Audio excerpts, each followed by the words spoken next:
अस्सलामुअलैकुम नाजरीन, वीडियो को लाइक करें, चैनल को सब्सक्राइब करें ताकि आने वाले हर वीडियो का नोटिफिकेशन आपको मिलती रहे। रसूल आज़म सल्लल्लाहु अलैहि वसल्लम का एक इरशाद सुनाऊं। हजरत अबू हुरैरा रदियल्लाहु ताला अन्हु से रिवायत है, हुजूर सल्लल्लाहु अलैहि वसल्लम के दरबार में एक सहाबी हाजिर हुए और उन्होंने सवाल किया, या रसूल अल्लाह सल्लल्लाहु अलैहि वसल्लम, कौन सा सदका अफजल है? गौर से सुनिएगा, इसलिए कि सदका बुरी मौत को टाल देता है। और हुजूर सल्लल्लाहु अलैहि वसल्लम इरशाद फरमाते हैं कि सदका देने से माल कम नहीं होता और माफ करने से इज्जत कम नहीं होती। ये हुजूर सल्लल्लाहु अलैहि वसल्लम का फरमान है। तो साहबी ने अर्ज किया, कौन सा सदका ज्यादा सवाब का बाइस है?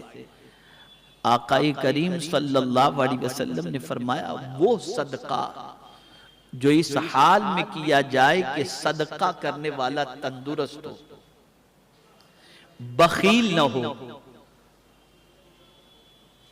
मोहताजी से डरता रहता हो। तंदुरुस्त हो, बखील न हो, मोहताजी से डरता रहता हो, दौलतमंदी की ख्वाहिश में मुब्तला हो, फिर सदका करे,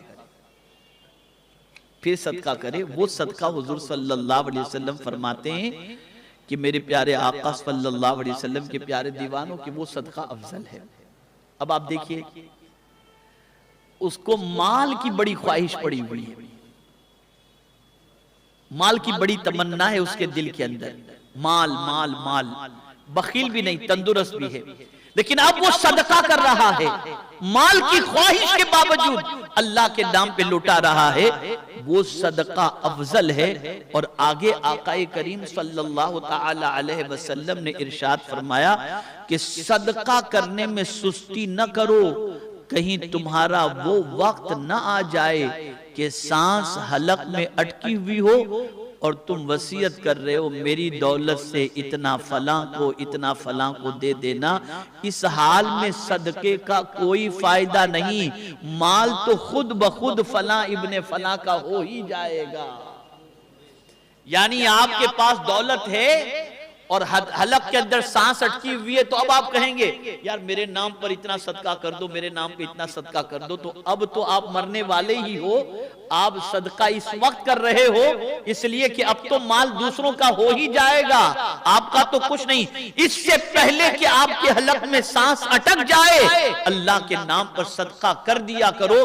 और यहां ये भी मैं बता दूं, कभी कभी ऐसा होता है कि गरीब सदका करने वाला अमीर से आगे निकल जाता है। इसको मिसाल के जरिए समझाऊं, कोई गरीब है, उसके पास 2 रुपये हैं, और कोई अमीर है, उसके पास 2000 रुपये हैं। तवज्जो से सुने, गरीब के पास 2 रुपये हैं, अमीर के पास 2000 रुपये हैं।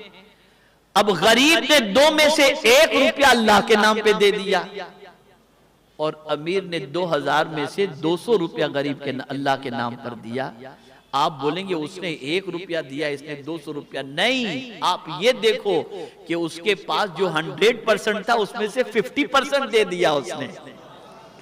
100% में से 50% दे दिया, तो 200 वाले के मुकाबले में वो 1 वाला आगे निकल गया।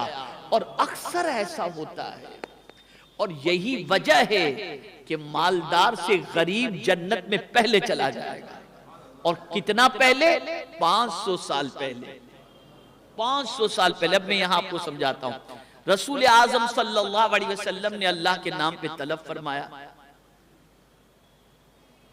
साहबाई के नाम से।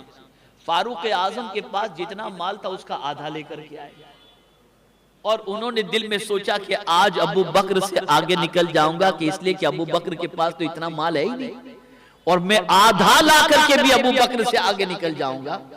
सिद्दीक अकबर के पास इतना माल नहीं था, जो थोड़ा बहुत था वो लाकर उन्होंने हुजूर के सामने रख दिया। सरकार ने पूछा अबू बकर घर वालों के लिए क्या छोड़ कर आए? अर्ज करते हैं आका अल्लाह और उसके रसूल को छोड़ करके आया हूँ। फारूक आजम से पूछा तो उन्होंने अर्ज किया सरकार आधा छोड़कर आया हूं, आधा लेकर के आया हूं। अल्लाह अकबर। अब दोनों में नेकी में आगे कौन निकल गया? सिद्दीक अकबर निकल गए। कम था लेकिन अल्लाह के नाम पे उन्होंने लुटा दिया। तो नेकी में जल्दी करो, सदका दिया करो। सरकार सल्लल्लाहु अलैहि वसल्लम ने इस पर बहुत ही बशारतें अता फरमाई।